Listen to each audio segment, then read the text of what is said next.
Hey guys! Tonight we slip into a time when the wind smells like horse sweat and distant smoke and the night sky stretches like black silk above the endless Mongolian steppe. You're alone out here, well, mostly. A faint rhythm trembles through the ground. Thud, thud, thud. It's not thunder, it's hooves. You crouch by the side of a dirt path, though calling it a path is generous, and watch as a courier on horseback thunders past. His robe flaps like a sail, a leather tube clutches tightly to his side, and he doesn't even glance at you. His horse is foaming, his eyes are locked ahead, and you swear he hasn't blinked in an hour.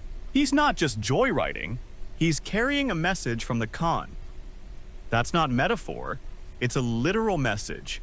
Written on paper or birch bark or silk, sealed and sacred, moving faster than the gossip in a royal court. The rider is part of something much bigger than himself, a sprawling web of men, horses, camps, and codes that stretches across the known world. And you, poor insomniac soul, have stumbled straight into the middle of it. You probably won't survive this without either a dry throat or a severe case of historical whiplash. But don't worry, there's tea brewing and no actual danger. Unless you're allergic to camel hair. So before you get comfortable, take a moment to like the video and subscribe, but only if you genuinely enjoy what I do here. Let me know your local time and where you're listening from. I'm genuinely curious who else is wandering the night with me. Now, dim the lights, maybe turn on a fan for that soft background hum, and let's ease into tonight's journey together. The courier disappears over a ridge and you follow. Your boots crunch on dry grass. The wind is cold, and the stars are obnoxiously bright. There's no road sign, no post box, but the Mongols didn't need them. This was the yam, not the vegetable, though wouldn't that be something a postal system made entirely of root vegetables? No, this yam was the network. A logistical marvel, a pulse in the dirt. It started with a problem. Genghis Khan, newly risen and surprisingly good at delegating. For a warlord, realized something awkward. You can't rule an empire by shouting. And while smoke signals are charming and drums are dramatic, they're also kind of limited.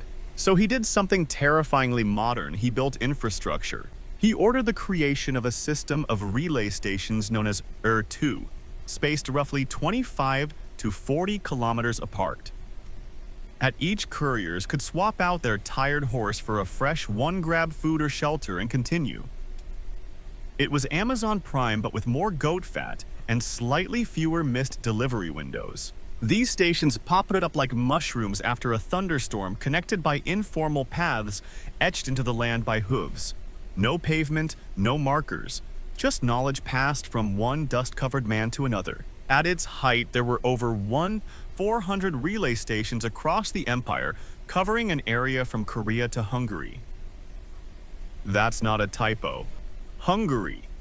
You could ride with a message from Beijing to Baghdad and never leave the Mongol network. Historians still argue whether Genghis got the idea from earlier Chinese courier systems or invented it on his own. He did, after all, have a gift for stealing good ideas and making them terrifyingly efficient.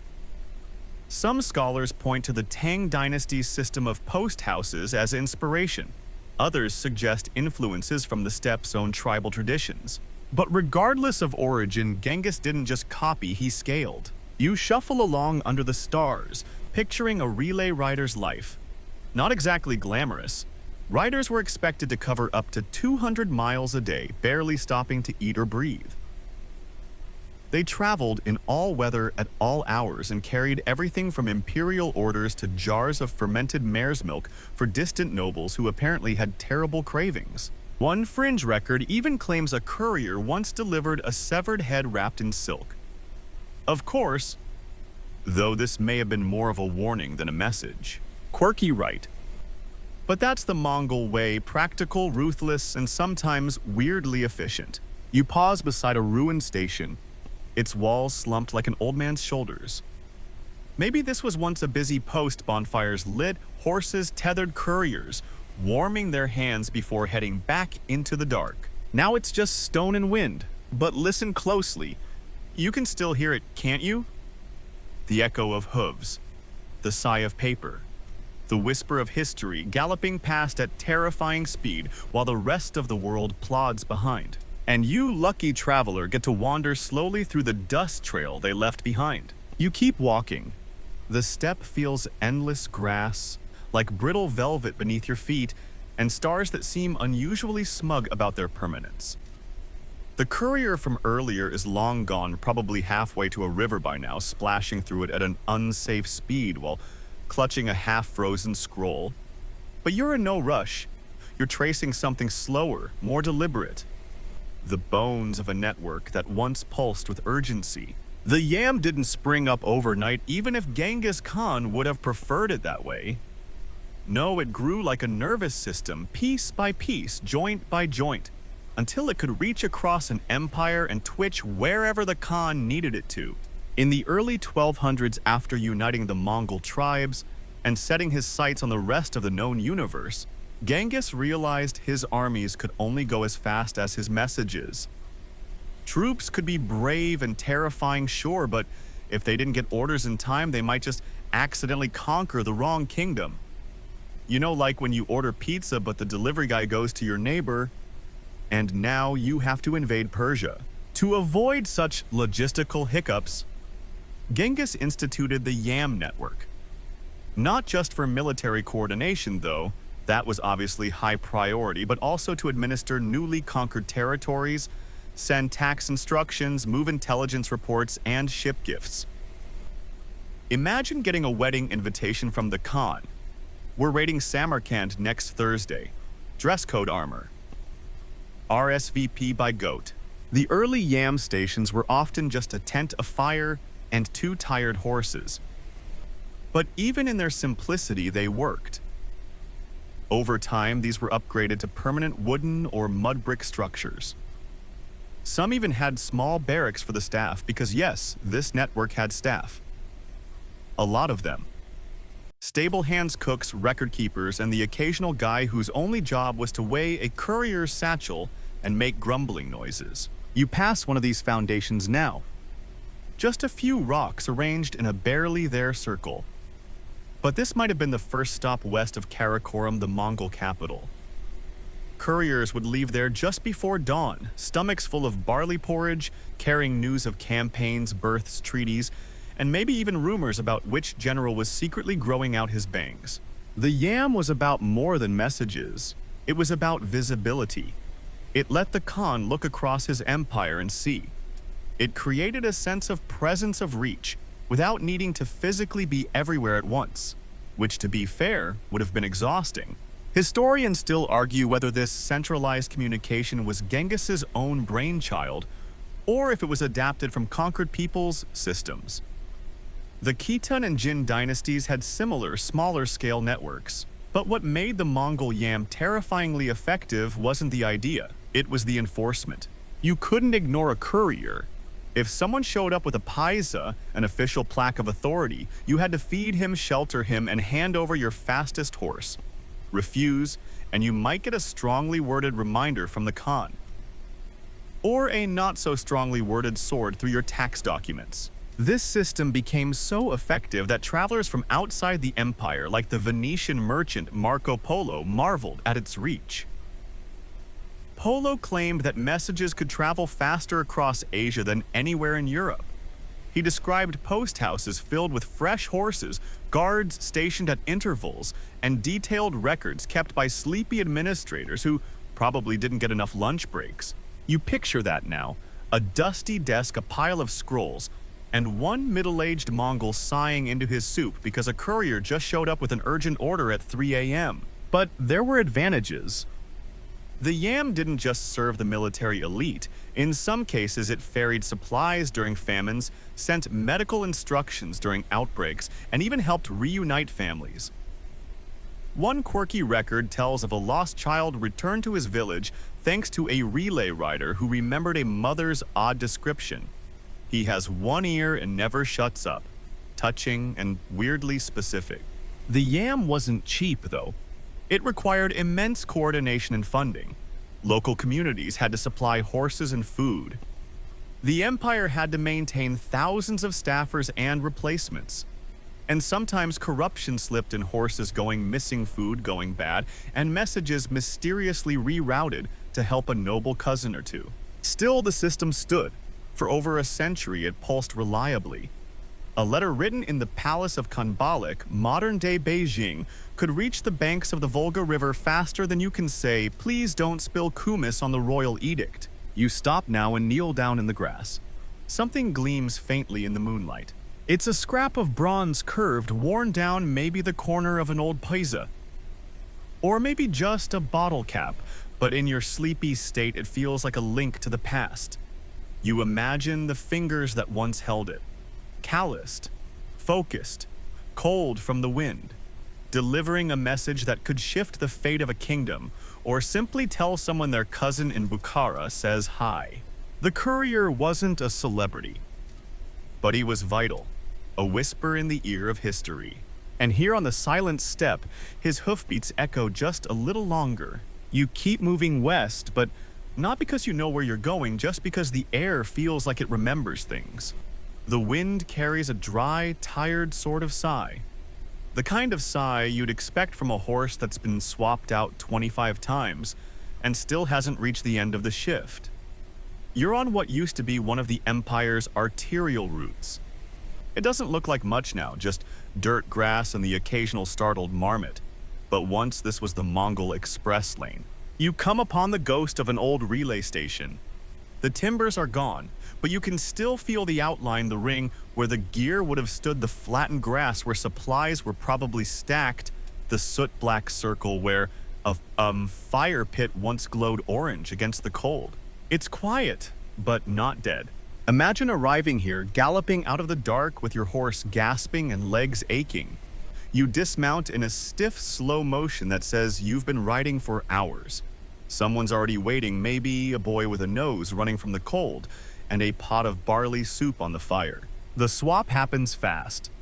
One horse out, one horse in, no time to fall in love with your saddle. A few gulps of salty broth, one stretch of the back, and then it's up again. Next leg, next ridge, next urgent message from some general who really wants his cousin to send more arrows. This was the rhythm of the yam. Relay stations Ertus set like sleepy beacons across thousands of miles. Each one operated by a family, sometimes multiple families, who were exempt from taxes in exchange for running a full-time horse hotel. Not a bad deal unless you hated strangers, drafty tents, or being woken up at midnight by someone yelling, "Is the next horse ready?" The horses weren't random either. They were chosen for endurance, speed, and temperament. Mongol horses are famously sturdy, short, shaggy, not particularly pretty, but terrifyingly effective. Kind of like historical reenactors who refuse to break character. Each station would house between 10 and 50 horses, depending on its importance. The big ones near borders or major trade centers might hold even more. These weren't just stables, they were hubs, strategic nap zones, refueling centers for men and beasts alike. Historians still argue whether these stations were spaced uniformly or adapted to terrain. Some claim Genghis insisted on a strict 25-30-kilometer rule to maximize efficiency and minimize horse exhaustion. Others suggest the spacing varied, especially in mountainous regions where straight line was more of a theory than a practice. Either way, the couriers learned every curve of the route. They memorized where the hills kicked up, where the rivers could be forded, and which stations had the good soup, and which ones definitely reused their mutton too many times. One fringe anecdote even mentions a relay post where the horse feed was supposedly mixed with fermented mare's milk, accidentally or not, and the next courier reported seeing 2 sons for the rest of the journey. He still made it to the next post. Faster than average, actually. You duck inside the shell of what might have been a cooking tent. The air smells like nothing now, but if you close your eyes, you can pretend there's lamb stew bubbling over the coals. Rich, greasy, smoky, the kind of meal that tastes amazing when you're frozen dirty and haven't spoken to anyone except your horse in 3 days. The families who ran these posts were given special passes, and sometimes uniforms simple but marked with imperial emblems. They were respected, Not quite nobles, not quite commoners. Somewhere in the soft middle of Mongol society, like a really reliable uncle who always knows how to change a saddle strap. And for the courier, these posts were life-saving. They could rest briefly, repair gear, and sometimes even pass off the message entirely to the next relay rider. Not every courier did the whole route. Some just ran a single leg over and over like a postal hamster wheel. But even then, imagine the boredom. Same ride, same dirt, same grumpy horse every day for years. Makes you appreciate your dull office job just a little more, doesn't it? Still, the system worked. There's even evidence that some posts developed their own quirky identities. One became famous for spicy goat sausages. Another hosted a yearly archery contest among staff. And one, for reasons no one can explain, kept a domesticated snow leopard that was trained to not eat visitors, mostly. The relay stations also became gathering points. Merchants sometimes lingered nearby, hoping to catch wind of news. Diplomats passed through, messages were copied, duplicated, translated.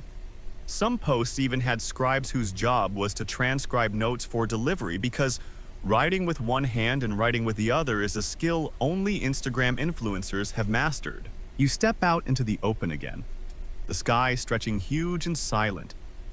Somewhere ahead lies the next post. Or maybe it's gone now, buried under wild grass and time. But back then it was waiting. Always ready, always lit, like a heartbeat in the night. You spot something glinting in the grass ahead. Not a coin, not an earring. It's round, flat, and stamped with a faded emblem. You crouch to pick it up. It's a paisa, or at least the rusted ghost of one. Once this was a symbol of serious authority. Carried by messengers of the Khan, it gave the bearer the power to command food shelter and horses from any station along the Yam route. In essence, it said, "Don't ask questions, just give me the horse." The paisa was no ordinary trinket. It was a badge of the empire's will, worn around the neck, or tucked beneath a fur-lined robe cold against the chest. Some were simple iron or bronze discs with short inscriptions. Others were more ornate, engraved in precious metals with words like, "By the power of eternal heaven," or "Whoever disobeys shall be punished." Because nothing says "have a nice day" like the threat of cosmic vengeance. You tuck the relic into your coat pocket as you continue along the dusty route. It's not magic, but it feels like a key to something invisible. The paisa allowed the entire Mongol relay system to function. It wasn't just paperwork, it was trust weaponized. Only official couriers were issued one. And if you tried to fake it, well, let's just say identity theft didn't come with a slap on the wrist. More like a slap from a horse hoof followed by exile, imprisonment, or a very awkward final dinner. These metal plaques allowed messengers to bypass bureaucracy. No tolls, no taxes, no drawn-out small talk with border guards. The paisa did the talking for you. You showed it and people jumped to attention. Even governors, local lords, and overly proud chefs at way stations had to oblige. Historians still argue how widespread the issuing of paisa was. Some claim it was limited to elite envoys and royal messengers. Others argue it trickled down to provincial administrators, tax collectors, and maybe even the occasional merchant who knew which bribes to offer. What we do know, once you had a paisa, doors opened. Or gurs, technically. There were different grades too. Gold or silver paisas implied top-tier importance. These riders might carry battle plans or imperial decrees. Bronze or iron ones were lower level, perhaps used by administrators or military officers handling day-to-day tasks. Even their horses likely knew their rider's rank by the clink of the metal. The joke goes, you know a gold paisa when your soup comes with lamb. You know a bronze one when it doesn't come at all. And those horses. They were part of this too. If a paisa rider arrived, the station master couldn't say, "Sorry, our good horses are out." Nope, they had to offer their best steeds fat-rested and fed like royalty. This rule was so strictly enforced that any attempt to dodge it could result in brutal punishment, including, yes, being turned into an example. The Mongol postal code was a serious thing. Even if it was never written down like a modern logistics handbook, it was ingrained in every rider, every postmaster, and every steppe-dwelling official with a ledger and a headache. You reach another former relay point. This one's more intact, half a wall still standing, a crumbled hearth with soot baked into the stones, and a shallow trench out back where wastewater might have been dumped. You imagine the scene centuries ago, a courier riding in showing his paisa getting ushered in by a boy with wide eyes and chapped lips. From the con, the boy whispers. The rider doesn't even answer, just hands over the satchel, downs a bowl of soup, and climbs onto a new horse. Gone in minutes. Silent, urgent, ghost-like. Quirky tidbit time, some paisas were reportedly enchanted, at least in local legend. One tale from a Chinese monk described a paisa so powerful that people would kneel before it.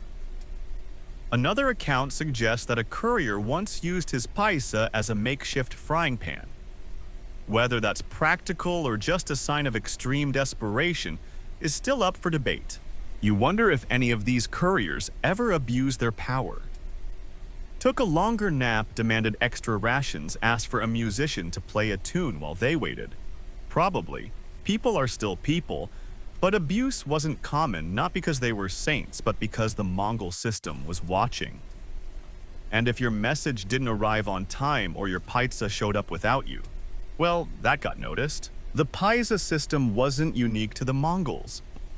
Earlier dynasties in China and even Persian empires had their own equivalents, but Genghis's crew refined it into a science. Metal, clear writing, central registration, and enforcement so intense it made modern bureaucracies look like a game of charades. As you walk, the moon creeps higher. The shadows stretch like sleepy cats and the grass rustles with that whispery, paper-thin sound that makes you wonder if someone or something is following you. Maybe another courier. Maybe the ghost of one. He wouldn't say anything. Just flash a metal disc from around his neck, nod once, and disappear into the night. You smile at the thought. Because even now, centuries later, the idea of the paisa still works on you. That rusted token in your coat. It doesn't open any doors anymore, but it still carries weight. The wind shifts again, cooler now, with a hint of smoke and distant pine. You squint toward the horizon. Nothing but grass and shadows. But in your mind, a map begins to form, not of cities or mountains, but of lines. Invisible veins stretched across the empire, pulsing with breathless riders and the scent of damp saddlebags. Tonight you're tracing one of them step by dusty step. You pause at a rise and imagine you're the one in charge of planning this mess. Not the heroic courier with the fluttering cloak. No, you're the guy stuck at a desk in Karakoram with 5 dull pencils and a growing ulcer. Because someone had to design the routes. And that someone probably didn't sleep much. The Mongol Empire wasn't flat, despite what the steppe might have you believe right now. It was riddled with rivers, deserts, mountains, seasonal floodplains, frozen lakes, and the occasional bandit ambush. Planning postal lines across that wasn't just about drawing straight lines. It was a sleep-deprived exercise in compromise. The goal was distance efficiency without overworking the horses. The average station was placed 25 to 40 kilometers apart, not because of a magic number, but because that was about how far a horse could gallop before turning into a sweaty sack of regret. But the terrain didn't care. Rivers had to be forded. Deserts required wells. Mountains made every kilometer feel like 3. One account says a planner tried to lay a route through the Altai range and gave up halfway through, submitting a note that just read, "There are too many cliffs. I have cried twice." Some historians claim the routes were regularly updated, adjusted, based on seasonal changes. Frozen rivers becoming highways in winter, flood zones avoided in the spring. Others argue the main line stayed static with only side routes flexing. Either way, someone had to track all of it often with a charcoal sketch on animal hide and a headache the size of Eurasia. And then there were the supplies. Every station needed food, firewood, spare tack hay, and emergency gear, not to mention someone to manage it all. This wasn't just a relay network, it was an empire of errands. It required precise planning, a balance of pace, sustainability, and not running out of lentils halfway through the Gobi. That's why some routes were straight up weird. To avoid climbing over mountains, couriers might zigzag through river valleys or detour around marshes. It added time but saved resources and, more importantly, kept the horses alive. The route planners, often drawn from the Uyghur or Chinese scribal class, were the quiet heroes. They wrote schedules, estimated cargo weight, and dealt with cranky station managers who insisted the camels were on strike again. One fringe record from the UN court even mentions a planner who attempted to build a floating relay station on a raft. It worked for 2 weeks until the raft drifted into a fishing village and the courier decided to stay and open a dumpling stall. You kneel down beside a trickle of water. A brook may be once part of a wider stream. It glints like silver thread under the moonlight. You imagine a courier splashing through here in spring boots, soaked scrolls tucked high under his arm, muttering to himself about how this definitely wasn't marked on the route map. There were maps, yes, but they were often crude. A line, a few dots for stations, and maybe a helpful note like wolves here or don't trust that one-eyed goat herder. Still, they worked. Mongol cartographers knew their land in a way GPS never will. They mapped through memory, not satellites. And they used the stars. You glance up. The constellations are sharp tonight. The Big Dipper tilts slightly west. Couriers often rode by night to avoid the heat or bandits. And the stars were their guides. No need for compasses. No glowing arrows on a screen. Just habit, sky, and the rhythmic creak of saddle leather. One of the more curious facts: a few relay posts apparently employed dogs, giant Mongolian mastiffs trained to sniff out approaching couriers before they came over the hill. According to one overly dramatic account, a dog once howled so loudly at a returning rider that the station manager fainted and spilled tea all over the horse feed. Scholars still debate whether these were real working dogs or just station mascots with delusions of grandeur. Route planning wasn't glamorous. It didn't make it into the heroic songs or the epic scrolls. But without it, the whole network would have collapsed into chaos. Horses would arrive without grain, couriers would miss connections, messages would be delayed, and somewhere Genghis Khan would have a very large tantrum. You follow the dry stream bed for a while. It curves gently west like it knows something. And maybe it does. It's likely this was part of the logic behind a postal line, a source of water, a place to rest, a natural landmark for orientation. You take one last look at the stars. The wind picks up again. Cool, calm, but persistent. There's no visible trail ahead, but if you squint hard enough, you can almost see the line. The terrain begins to change beneath your boots. Less flat now, with gentle undulations, tufts of stubborn grass, and the occasional rock that seems designed specifically to trip you. It's late, or early. Time has gone soft. But you keep walking, because now you want to meet one of them. A courier. Not the myth, the man. And then, as if summoned by your curiosity, he appears. You hear him before you see him. The thump of hooves in a steady rhythm like a heartbeat that's had a little too much caffeine. He crests a hill to your right. Small square silhouette, fur-lined cloak, long reins in one hand, the other gripping a leather scroll tube. He's not majestic, he's functional. His horse isn't sleek, it's scrappy. Mongol ponies are low to the ground, barrel-chested, and tough as old rope. He doesn't stop. He barely notices you. But you follow the shape of him into your imagination because you've been wondering what that job felt like. It's easy to romanticize the courier life. Wind in your hair, the vast steppe, rolling by the open sky all to yourself. But truthfully, it was exhausting. Your thighs would burn, your hands would blister, your lips would chap into tiny flags of protest. Still, these men were the veins of the empire. Some were trained from youth, often from the lower military class. They weren't generals, but they were trusted. Many came from nomadic backgrounds already used to riding long distances, reading stars, fixing broken tack with bits of string and sheer stubbornness. A typical courier shift could stretch up to 200 miles a day. That's about the distance from Paris to Brussels. On a horse, in winter, without a podcast, without a case. You ride during sandstorms, snow squalls, flash floods, and heat that makes your water pouch taste like hot sheep. You sleep at posts when allowed, if not, you sleep in the saddle. Yes, some learn to nap while riding. It was either that or collapse somewhere near a yak and hope for the best. There are records of couriers arriving at posts with frostbitten fingers still gripping the reins. Others rode with broken ribs from bandit ambushes, refusing to stop until the message was delivered. One even rode after being shot with an arrow twice.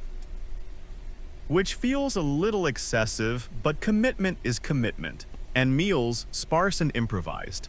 A dried cheese curd, a chunk of mutton. If you're lucky, some Arag fermented mare's milk. It's tangy sour and allegedly refreshing if you enjoy your beverages slightly fizzy and slightly unsettling. Historians still argue whether these couriers were rotated frequently to prevent burnout, or if many simply rode until they physically couldn't anymore. Some sources describe relay systems so efficient that a rider only had to cover a single leg before handing off. Others paint portraits of long-haul solo journeys, days or weeks at a time, with nothing but your horse and whatever you could strap to the saddle. There's a fringe tale of a courier who allegedly rode from Khiva to Beijing in under 2 weeks. That's over 5,000 kilometers. Scholars agree it's almost certainly exaggerated, but even if it's half true, that man probably dreamed in hoofbeats for the rest of his life. You find a fallen post marker ahead, a weather-worn log half buried in earth, carved with 2 faint lines and a symbol you don't recognize. Perhaps it once marked the edge of a courier's assigned leg, a border between 2 zones of responsibility, or maybe it just warned people don't stand in the way. Despite the hardships, there were perks. Couriers were often respected, even feared slightly. They carried the voice of the Khan after all. People bowed to them, gave them food without charge, opened gates without question. There was power in being anonymous and vital, and they shared stories when they could, at posts over fires between legs of the journey. They gossiped about generals, swapped jokes about which station had the worst yak butter, and debated whether the new saddle design would actually save your spine or just realign your suffering. You picture one now, slouched by a fire boots off steam rising from a chipped bowl of soup, telling a tale about the time his horse stepped on a frozen fish and slid halfway across a lake. Everyone laughs. Then he goes quiet. Message from the west says the Persians are gathering again. Silence, a slurp, a nod. And then he's up again, boot to stirrup, scroll tucked beneath his arm. Gone. You realize now that being a courier wasn't about glory. It was about movement, about being part of a story you'd never get to finish reading. You carried news but didn't get to hear the ending. You delivered orders but weren't allowed to question them. You existed between places, between words, always in motion, never rooted. And somehow that was enough. A gust of wind kicks up, scattering pebbles across your path. You glance over your shoulder. The courier you saw earlier gone, like he was never there. But he was. And in this silence, he still is. The steppe narrows into a shallow valley, a cradle of pale dust and wind-sculpted stone. You descend slowly, the terrain unfamiliar, but the feeling strangely welcome. Because now that you've followed couriers and clutched rusty paisas and nearly hallucinated the scent of lamb stew, you're starting to wonder what happened when things didn't go as planned. Not every message made it. Not every rider returned. The Mongol postal system was fast, sure, but it wasn't flawless. Horses stumbled, rivers flooded, snowstorms swallowed tracks, and sometimes messages just vanished completely, like sneezes in a sandstorm. One Mongol-era official once noted that loss is inevitable over great distances, a rather poetic way of saying, "Oops, the scroll's gone." Riders got disoriented, got sick, fell asleep, or were simply never seen again. The relay system didn't exactly come with insurance. You reach a lopsided cairn stone stacked roughly windblown and sun-bleached. Maybe it's just a shepherd's marker. Or maybe it's something else. See, there were stories. Not many, not official, but whispered. Tales of phantom couriers. Messages delivered months late by riders no one remembered assigning. Of scrolls showing up at the wrong post written in unfamiliar hands addressed to generals long dead. One scribe claimed he received the same letter twice 6 months apart from two different men, neither of whom had a name in the imperial records. Historians still argue whether these were exaggerations, clerical errors, or Mongol-style ghost stories meant to keep postmasters awake at night. But the idea stuck. The idea that the yam wasn't just about speed, but about responsibility. And with responsibility came consequences. Losing a message didn't just mean missing an update. It could mean military failure, a delayed alliance, a famine left unaddressed. The cost of a lost scroll could be the lives of thousands. That's why couriers were trained to protect their cargo above all else. Scrolls were often wax-sealed, rolled in leather tubes, and sometimes tucked into fur-lined pouches beneath their tunics to keep them dry. Some riders even wore them like amulets pressed against the chest so they could feel the weight of their duty with every gallop. And if they lost it, there are records of punishment, severe punishment for negligence, whippings, fines, in extreme cases exile, and in the rarest, quietest cases, disappearance. One odd fragment from a Persian traveler's diary mentions a relay station where a rider stumbled in one night delirious and half frozen. His horse was missing, his scrolls gone. He collapsed by the fire, whispered, "They took it," and died. By dawn, the logs don't say who they were. Possibly wolves, possibly bandits, possibly stress, but you suspect otherwise. You sit on a smooth rock now, brushing dust from your sleeves. In the distance, a hawk slices the sky. You imagine a courier watching it, gauging the wind, wondering if the bird knows a better route. Then you think about the messages themselves. What were they like? Some were written on silk, durable, flexible, and shockingly light. Others on birch bark or rice paper. Most were in classical Mongolian Chinese or Persian, depending on the destination.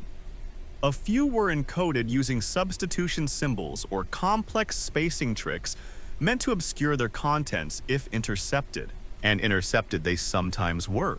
Rival factions, foreign spies, even jealous nobles who wanted to accidentally delay news to gain the upper hand in court politics. One governor in the Ilkhanate allegedly bribed a courier to hold a military request for 3 days, just long enough for his rival to fail a siege and fall from favor. The courier later disappeared. Again, disappeared in the Mongol context typically meant don't ask. But then there were weirder things. A tale from the Yuan court describes a package that arrived from the Western Front, sealed official legitimate. Inside, not a message, a single blue feather. No note, no explanation. Just a feather from a bird no one could identify. Scholars think it may have been a poetic protest, or a coded warning, or simply a prank sent by a courier with too much time and a flair for unsettling drama. You hear a soft clink. Reaching into your pocket, you pull out the rusty paisa again. Hold it in your palm. Maybe it was once part of one of those vanished stories. Maybe it rode hundreds of miles. Maybe it watched a scroll go missing or delivered a feather to a confused administrator who just wanted lunch. There's comfort in knowing the system wasn't perfect. That even the mighty Mongol machine with all its hooves and hay and haunted legends had its cracks. Because in those cracks you find humanity. A rider misreads a trail. A horse bolts at a shadow. A scroll tumbles into a river and floats downstream unread, destined to become someone's fish wrapping. You stand again and keep walking. Because out here, surrounded by silence, wind, and mystery, the lost messages still ride. And maybe, just maybe, one of them is yours. Your boots crunch over a stretch of dry reeds, golden and crisp like forgotten pages. The steppe seems wider now, lonelier. But there's a pulse in the air, subtle, steady, like a drumbeat under the soil. Not a hoofbeat this time, something quieter, something you can't quite place. Until you remember, not all messages were simple, not all couriers were innocent. Tonight, you enter the world of espionage. Yes, the Mongol Empire had spies. Of course they did. You don't conquer half the known world by sending birthday cards. And their postal system. It wasn't just a delivery service. It was a shadow network designed not just to carry information, but to gather it. The Mongols were obsessed with intelligence. Before they invaded a region, they studied it obsessively. Geography, political factions, supply routes, harvest schedules. And who better to slip into enemy territory unnoticed than a humble courier? After all, who questions a man on horseback? Some messengers carried dual missions. One official scroll for the governor, another tucked deep in the saddle blanket containing coded updates for the Khan. Others weren't couriers at all. They posed as them. Traveled along yam routes, wearing the paisa, asking routine questions at every post. How many horses here? How much grain? Any military movements? Seen any strange riders lately? Historians still argue how formal this network was. Some claim there was a dedicated intelligence branch under the direction of Ogedei Khan. Others suggest it was more improvised, recruiting clever couriers on the go. Either way, there are undeniable traces. One Chinese report mentions a courier who stopped at 12 different posts and asked very specific questions about troop numbers before heading west. He wasn't delivering a letter, he was the letter. You pause beside a gnarled tree stump blackened by old fire. There's a nail driven into its side, bent. Maybe once used to hang a water pouch or a message scrawled hastily for eyes only. The postal routes became pipelines for more than just logistics. They carried rumors, threats, coded bribes, warnings from sympathizers in other courts. The lines between messenger and spy blurred so easily that station masters were trained to observe as much as they assisted. And the Khan. He read everything. Reports came in daily, compiled and summarized by scribes in Karakoram. They included not just military updates, but curious tidbits. A noble in Samarkand hiring more guards. A caravan late from Baghdad. A suspiciously quiet monastery near Lake Balkhash. To most, these were background noise. To Mongol strategists, they were patterns. Quirky tidbit. One courier allegedly carried a hollowed-out horse rib filled with fine sand and slips of parchment. The sand kept the scrolls dry, but the courier swore it also confused demons, which either meant he was superstitious or just really committed to plausible deniability. You move on, noticing a strange shift in the landscape. The hills feel closer. The shadows feel longer. And then you spot a relay post unlike the others, smaller, tucked between two hills, almost hidden. The kind of place you wouldn't notice unless you knew exactly where to look. You approach slowly. The structure is modest, half a gear, half a dugout, with a narrow chimney pipe poking from the ground. Someone lived here. Maybe still does. Back in the Mongol heyday, there were such places, silent stations, off the official maps, used only by trusted couriers with sensitive messages. A few had false walls, underground stashes, or signal fires that burned a specific herb to identify the content of an arriving dispatch. Yes, they had smoke codes, color, smell, frequency. Historians still argue how sophisticated this was. Some insist it was basic, just a way to warn the next post that a rider was coming fast. Others believe it was more layered. That red smoke meant danger, green meant gold, and blue, well, blue was for spies. You crouch near the fire pit. It's cold now, but the ash is fresh. A long time ago, a courier might have arrived here just before dawn, dismounted, lit a fire with dried sheep dung and a pinch of lavender root. Waited, not for tea but for a whisper from the hills. Another courier, another secret. No scroll this time, just a name maybe. Or a date, and then silence again. Not all of it was cloak and dagger. Sometimes the postal system just happened to overhear things. Station masters caught wind of rebellions before they started. A talkative merchant dropped the wrong name near the soup pot. A courier found a battlefield not yet reported. And all of it flowed backward to the Khan's ears. The Mongols didn't just rule with swords, they ruled with surveillance. And their couriers. They were the quiet thread that stitched it all together. You rise slowly and walk out of the hidden post, back to the open path. Your shadow stretches ahead like a silent witness. There's no message in your hand, no code to deliver. But suddenly, you understand the weight of knowing, and it's heavier than any scroll. You crest another low hill, your breath curling in the night air like a ribbon. The terrain shifts again, flatter, drier, with a wind that hums like it's bored. The stars blink above you unimpressed. But there's something new here, something faintly familiar, even if your boots have never touched this place. It feels American, and for good reason. Because as strange as it sounds, the Mongol postal system had a future cousin galloping across an entirely different continent, the Pony Express. Yes, that Pony Express. The one with cowboy hats, leather saddles, and overconfident riders charging through rattlesnake country. The American West's brief but beloved mail experiment in the mid-1800s. It lasted only 18 months, but its blueprint shockingly familiar.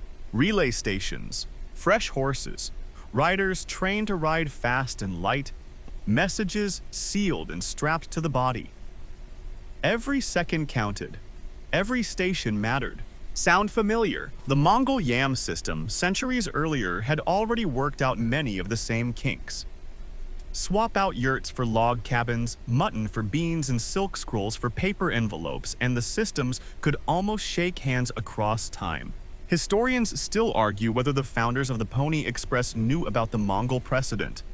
Some believe they stumbled on the same solutions out of necessity. Others think they drew subtle inspiration from trade routes, military couriers, and tales of ancient empires. But the echoes are uncanny. In both systems, horses were the engine, and they weren't just any horses. Mongol ponies and American Mustangs shared traits: small, hardy, unbothered by terrible weather or long hours. And both could bolt through dangerous territory without a second thought. The couriers, too, had matching souls. Mongol riders were wiry, fearless, pragmatic. So were the boys of the Pony Express. Legend has it, they preferred hiring orphans because they didn't have anyone to cry if they died. Charming, isn't it? One Pony Express rider once galloped 120 miles straight after his relay partner was killed. He switched horses 3 times and arrived with bullet holes in his coat. Mongol records tell of riders who did the same minus the gunfire plus a blizzard or two. Even their gear resembled each other. The Mongols had the gurji, a light saddlebag that held scrolls and food. The Pony Express had the mochila, a removable pouch slung over the saddle horn. Both were designed for speed, minimal bulk, maximum durability.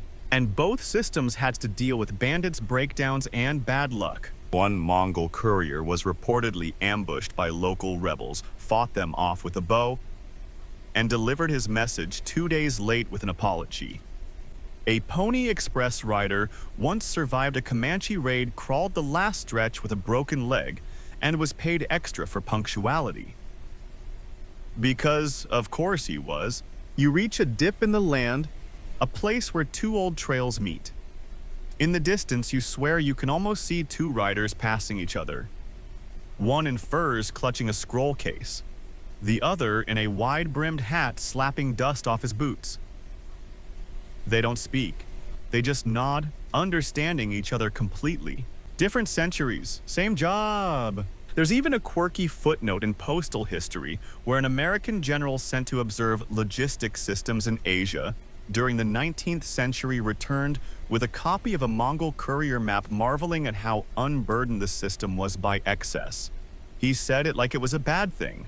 But here's the thing, the Yam didn't just anticipate the Pony Express. It outlived it.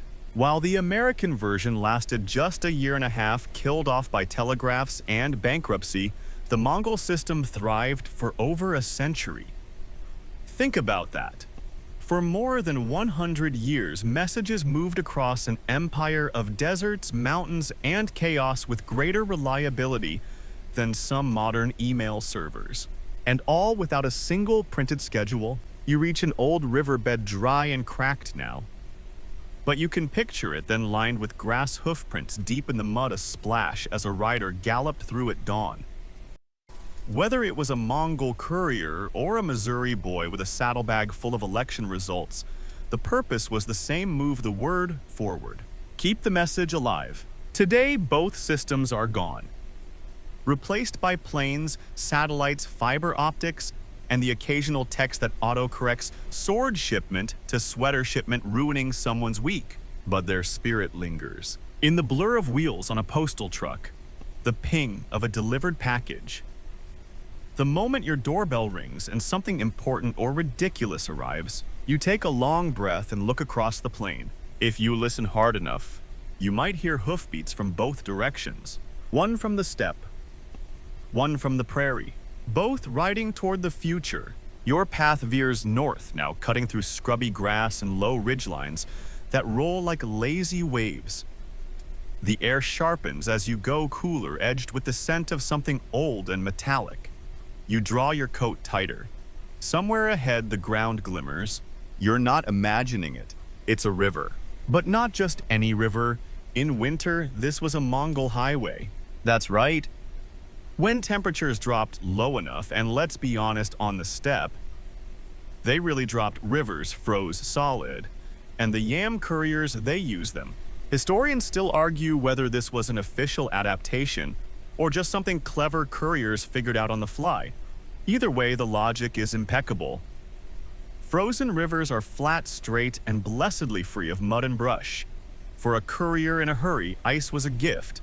You step onto it carefully. The surface is dusty now, cracked from spring thaws, but you can feel the shape of it long, wide, and once glistening like polished glass beneath the moon. In winter, riders galloped across rivers like they were roads. Hoofbeats echoed on the ice, sharp and hollow like distant drums. It wasn't quiet travel, but it was fast. Quirky side note: some couriers wrapped their horses' hooves in felt or leather to prevent slipping. Others just trusted the animals to figure it out. Mongol ponies, as it turns out, had an uncanny ability to stay upright where most of us would do a full cartoon-style spin and fall into a pile of regret.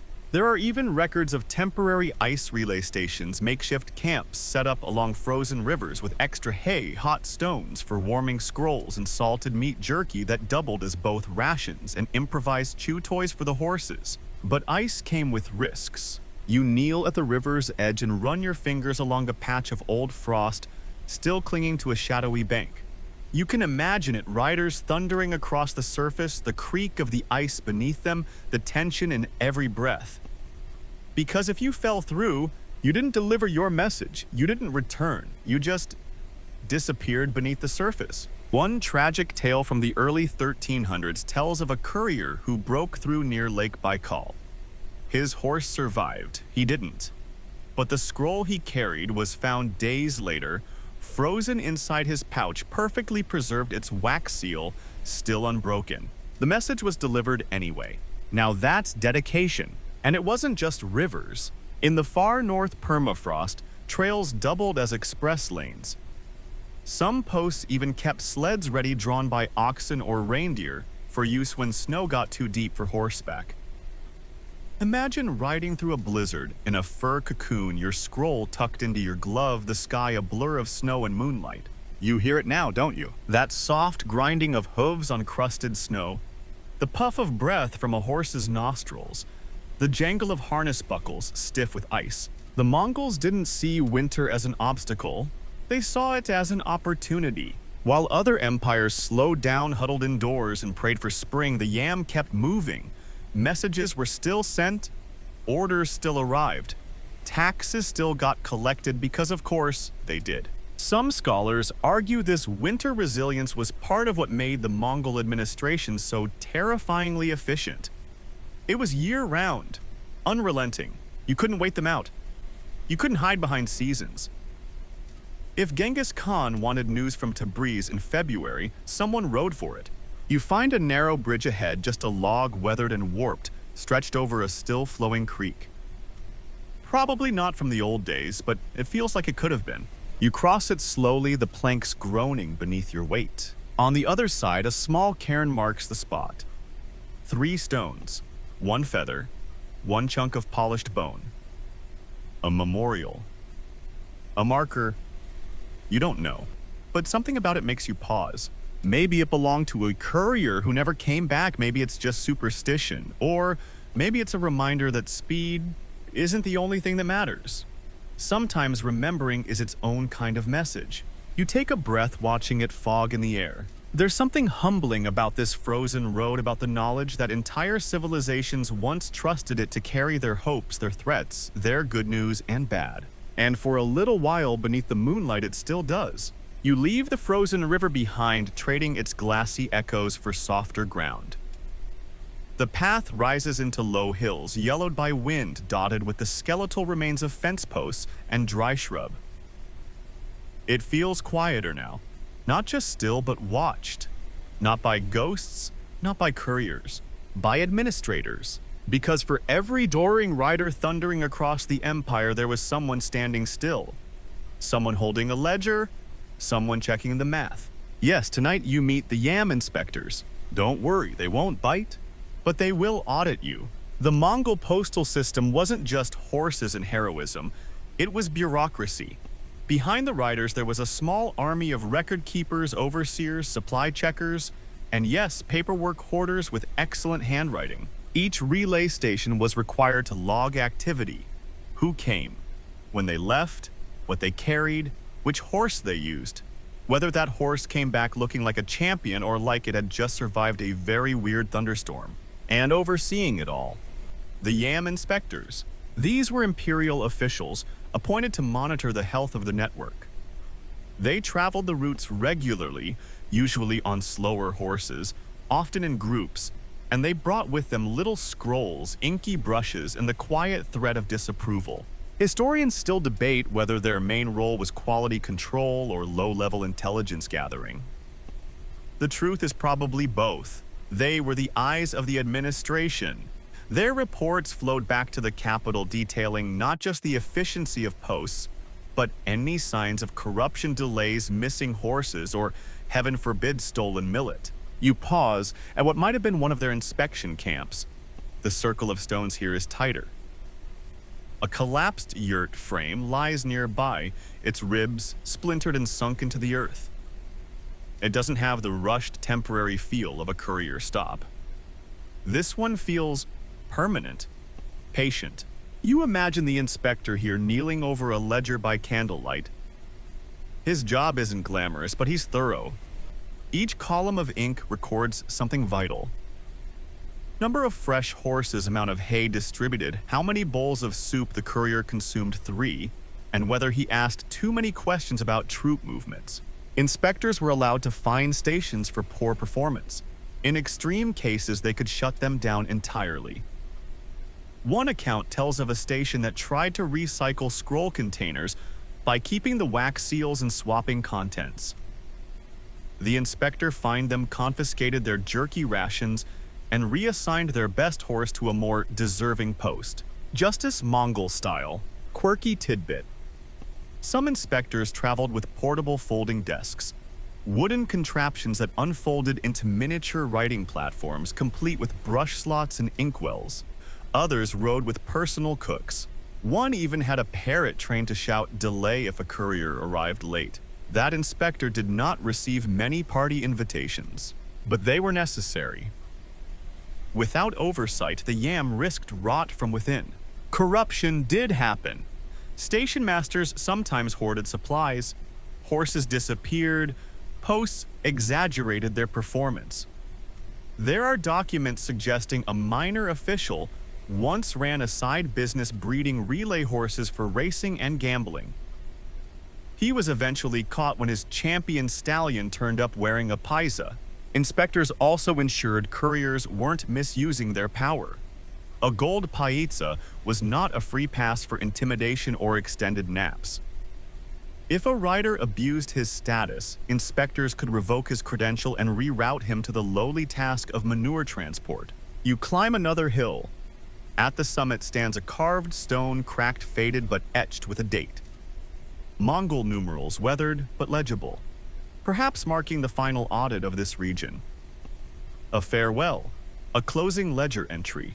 It makes you wonder about the mental toll of the yam, not on the riders, but on the watchers. Imagine checking scroll seals in a snowstorm, counting hoofprints like they're coins, living for years among dust spreadsheets and stews that all taste vaguely of sheep, all for the sake of ensuring that the voice of the empire could reach its corners without distortion.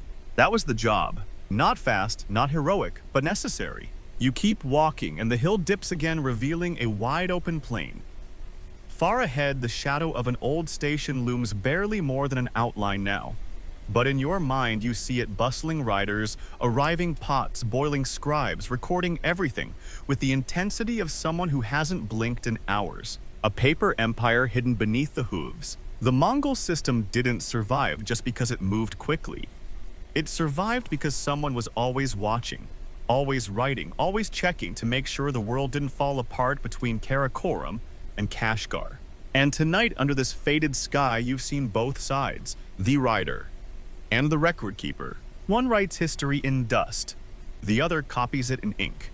The wind softens as the plains widen, flattening into a vast open expanse, where the air feels like it could carry a whisper all the way to the horizon.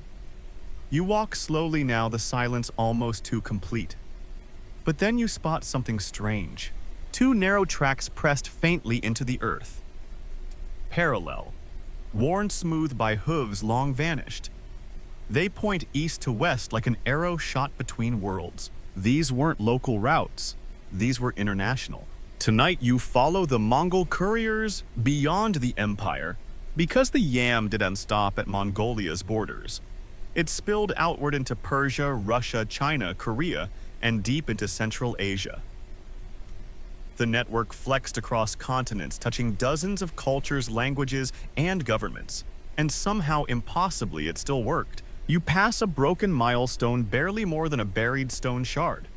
But once this would have marked a major interchange. The Mongol highway system extended so far that you could begin in what's now Beijing, and if your horse held up and you didn't mind sleeping in goat sheds, arrive in Crimea. All under one system. One paitsa, one giant multilingual headache. You imagine a courier stepping into a foreign station for the first time? Everything's different. The script on the signs, the flavor of the broth, the direction the toilet hole faces, but the purpose is the same. Hand over the scroll, get a new horse, move. To make this work, the Mongols employed translators, scribes, and diplomats at key stations. Some posts even doubled as customs offices with language guides and cheat sheets to help couriers communicate across borders. It wasn't exactly seamless, but for the 13th century, it was astonishing. Historians still argue whether this was centralized planning or a loose adaptation by local administrators. Some sources suggest that Persian posts operated semi-independently but used Mongol standards. Others say they were fully integrated under orders from the Great Khan. Either way, the effect was profound. Goods moved faster, news moved faster, and with it, culture. Paper technology from China reached the Middle East. Persian art styles trickled east. Even cuisine traveled dumplings to the west, stews to the east. And somewhere along the way, someone probably invented the world's first bad travel snack. A hardened lamb patty, so tough it doubled as a shield. Quirky fact: some stations had side kitchens for guests from different regions.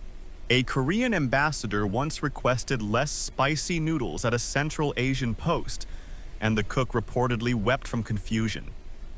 Hospitality was improvised but real. And then there were the embassies. The Mongols used their postal network to send diplomatic envoys across entire continents. These weren't just messages, they were rolling courts. Dozens of attendants, horses, guards, translators. The posts along the Yam had to scale up fast, offering not just soup and saddles, but room for entire delegations. One famous embassy, led by the Mongol envoy Raban Bar Sauma in the 1280s, traveled from China to Baghdad, then all the way to Paris and Rome. He delivered scrolls, gifts, and proposals, sometimes about alliances, sometimes just to say, "We see you." And yes, he used the postal routes where possible. Not every stretch, of course, but enough to make history jealous. You spot a distant ruin, flat walls, curved archways, and an overgrown courtyard. Could have been a station. Could have been a border checkpoint. You approach slowly, boots echoing against what used to be thresholds. Inside, you imagine the chaos: a Persian courier unrolling a Chinese message, a Mongol scribe translating it phonetically, a Russian merchant trying to barter for better oats, and the station master trying valiantly to not scream. This wasn't just logistics, it was diplomacy, and it had teeth. If a regional ruler refused to cooperate with the Yam, denied supplies, overcharged for hay, refused to recognize a paisa, the Khan would hear about it. And historically, the response was not gentle. One governor who seized a courier's horse was later flung into a river wearing a saddle. The message arrived anyway, but for those who cooperated, trade flowed. Borders softened, letters passed, and with them, entire world views. You kneel beside a carved brick in the ruin. There's a faded inscription, part Arabic, part Mongolian. It says something about speed, favor, and loyalty. A message in stone from a time when loyalty meant giving your best horse to a stranger with a silver plaque and a scroll that might just change the fate of your province. The Yam wasn't just a network. It was a promise. That distance didn't have to mean silence. That mountains could be crossed. That a message from the Khan could reach the Black Sea in a month. And that a family in Samarkand could know what was happening in Kaifeng before their tea cooled. And for one brief, glorious stretch of history, it worked. You walk out of the ruin into the blue-black night. The wind tastes different now, spiced like cardamom and old parchment. Because out here, the message didn't just move. It connected. The night deepens, and with it, the shadows. You press forward, feet tracing the shallow groove of what was once a high-traffic courier road. Now it's just dust and memory. But don't be fooled. This stretch of the Yam wasn't always safe. You're entering dangerous territory. Not every message made it through unscathed. Not every courier reached the next station. Because as vast and mighty as the Mongol Empire was, its roads still crawled with risks. Thieves, imposters, rebels, and sometimes the couriers themselves became the problem. Let's start with the robbers. The Yam routes ran through isolated terrain far from towns, often unguarded between stations. And although the paisa struck fear into most civilians, it wasn't bulletproof, or rather arrow-proof. Bandits knew what couriers carried: scrolls sometimes, money occasionally, small diplomatic gifts, and always a horse worth stealing. Some gangs specialized in intercepting riders just before they reached the next station. Ambushes were fast, violent, and usually left the rider on foot and in shame. You reach a small ravine and descend slowly, watching your step. The rocks here seem disturbed, like someone once slid down in a hurry. Maybe running, maybe pursued. Who knows? One Mongol scroll fragment describes a rider found injured, his paisa taken, his scrolls half burned. He still managed to crawl to the next station and deliver what was left. The scribe noted his blood mixed with the ink. The message was still legible. That's one way to proofread. But it wasn't just external threats. Sometimes the danger came from inside the system. Paisa theft became a problem during the later years of the empire. Ambitious merchants, rogue soldiers, or ambitious nobodies figured out that if you had a paisa, especially a silver or gold one, you could bluff your way into food, fresh horses, even shelter for your entire caravan. Some even forged them. Historians still argue how widespread this was. Some believe that by the late 13th century, the sheer number of paisa in circulation made fraud almost inevitable. Others suggest it was relatively rare, but deeply embarrassing when it occurred. Either way, the response was harsh. Impersonating a courier wasn't just frowned upon. It was treason. The punishment, confiscation of goods, imprisonment. Or worse. There are accounts of forgers being publicly stripped of their clothing, branded, and left at the next relay station with a note pinned to their chest, "Do not trust." One fringe tale tells of a man who faked being a courier to get a free ride across the empire. He was caught mid-journey when he couldn't name the last 3 stations he'd passed. A real courier challenged him to a speed race. The imposter lost by miles and was turned over to authorities along with his fake paisa, which was actually made from painted goat bone.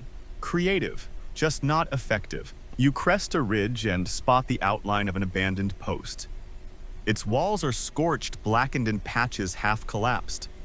This wasn't time or weather, this was violence. During times of unrest, succession, crises, rebellion, or local uprisings, relay stations were frequent targets. Burning one didn't just inconvenience a few messengers. It disrupted communication between armies. It delayed tax orders. It fractured control. Which is why the Mongol response was swift. Station guards were sometimes added to dangerous outposts. Traveling inspectors began carrying weapons. One scroll even describes a rotating code phrase system, something akin to a verbal password that couriers use to verify themselves to unfamiliar station masters. You pass the charred post slowly. Inside, there's a single stone hearth still intact. You picture a courier crouched there, weapon drawn, trying to defend a scroll sack while flames lick the canvas roof. Maybe he succeeded. Maybe he didn't. There were other forms of disruption too. Weather, wild animals, a particularly aggressive species of steppe weasel that allegedly gnawed through multiple saddlebags in a single night according to one grumpy report. But sometimes, it was simply exhaustion. Couriers fell asleep, horses buckled, fires burned through maps, and when the system was stretched too thin, mistakes happened. The worst, perhaps, was when a courier disappeared. No signs of ambush, no note, no body, just silence. The message never arrived. The name never appeared in the next ledger, and the yam kept rolling, slightly more haunted than before. You pause beneath a crooked tree. The bark is scarred with knife marks, old tally cuts maybe. Each one a journey, a stop, a day survived. You wonder how many couriers made marks like that, carving proof of their movement into trees, stones, saddle horns. Because when you're alone for days on end, crossing lands that might turn hostile, at any moment, sometimes the only proof you were there is a line in wood. And yet the system endured. Despite theft, fraud, rebellion, and weasels, the yam kept going. Because the Mongols didn't build a system that relied on perfection. They built one that planned for failure and then kept riding anyway. You press on, and the wind behind you feels like a warning, not of danger, of responsibility. The wind dies as you descend into a hollow, the world growing hushed, as if even the earth is holding its breath. The grass here is overgrown, the path faint. You realize no courier has passed this way in centuries. The yam is gone. Not just neglected, forgotten, but you already knew this was coming. Tonight you witness its end, because even the most relentless system eventually slows. The Mongol Empire, for all its terror and ingenuity, began to unravel by the late 14th century. Not all at once, more like a frayed scroll unraveling from both ends. Internal strife, rival Canada's economic strain, and outside resistance chipped away at the empire's bones. And the yam. It suffered first. The signs were quiet at first. A relay station short on horses. A postmaster who stopped logging entries. A supply caravan that simply never arrived. But when your system depends on every link, the first weak one makes the whole thing tremble. You find one of those broken links now. It's a station barely standing. Roof long gone. Only a few walls remain curling inward like a shrug. Inside, silence. You walk in carefully, boots scraping stone. There's a broken cartwheel in the corner, half buried. A collapsed ledger ink stains bloomed across the page like bruises. And next to it, a single iron paisa is bent, cracked, discarded. You kneel beside it. What happened here? Maybe the station ran out of funds. By the 1350s, the empire had splintered into separate khanates. Golden Horde Ilkhanate Chagatai UN. Each still used parts of the postal network, but cooperation frayed. Borders hardened, horses stopped arriving. Inspectors vanished. Messages no longer crossed continents, they stopped short at rivers that used to be bridges. Some historians blame the Black Death. When the plague swept across the empire in the 1340s, travel itself became deadly. Messages carried disease as easily as they carried news. Entire regions shut their relay posts. Some were burned to prevent spread. Others fell to chaos as food supplies collapsed and labor shortages deepened. And there was corruption. Once a prestigious system, the yam became a resource to exploit. Local officials handed out paisa to friends, sold them to merchants, or used them to move personal goods tax-free. Relay horses were sold off. Stations became taverns, or were abandoned entirely. You brush a hand over the fallen ledger. The ink here is old unreadable, but the lines are still neat. Someone tried to keep order. Until they couldn't. Quirky fact, in the final decades of the yam, some stations tried to replace horses with carts and oxen to cut costs.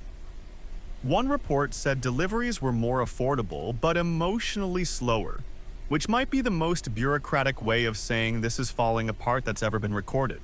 You step outside again. The silence here isn't peaceful, it's hollow, and yet it's honest, because every system, no matter how brilliant, reaches its limit.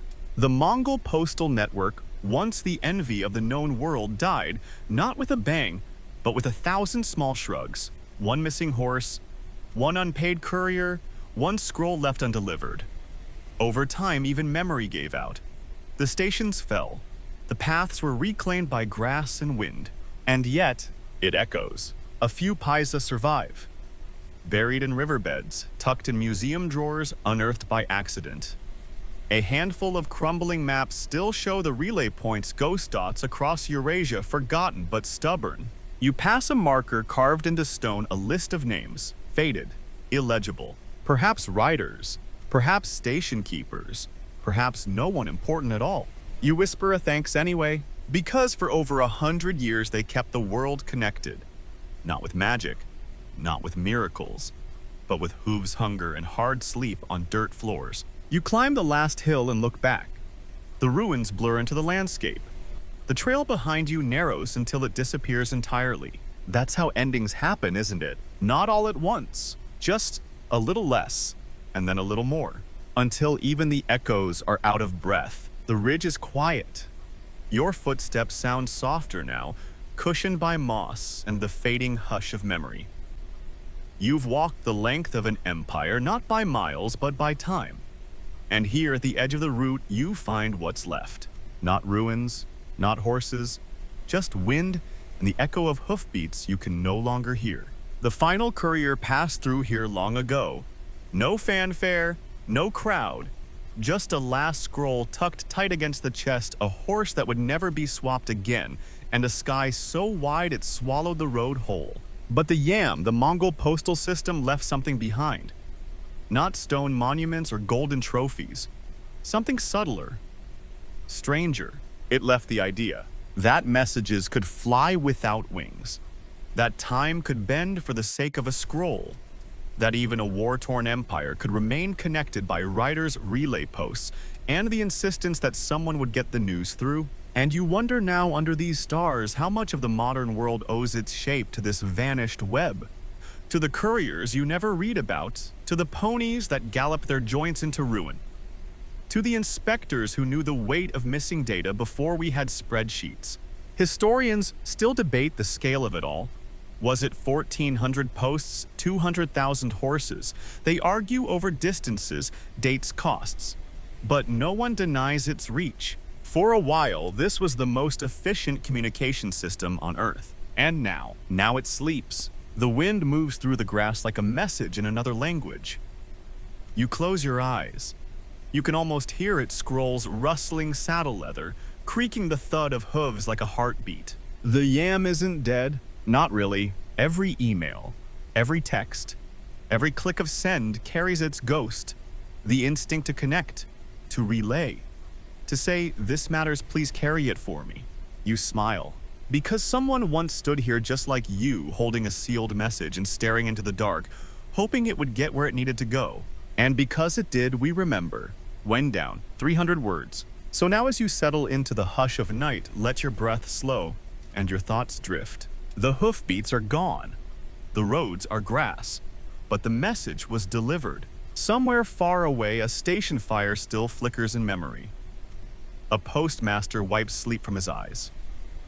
A horse stamps gently, sensing it will ride before dawn. But not tonight. Tonight the scroll stays sealed. The saddle stays empty.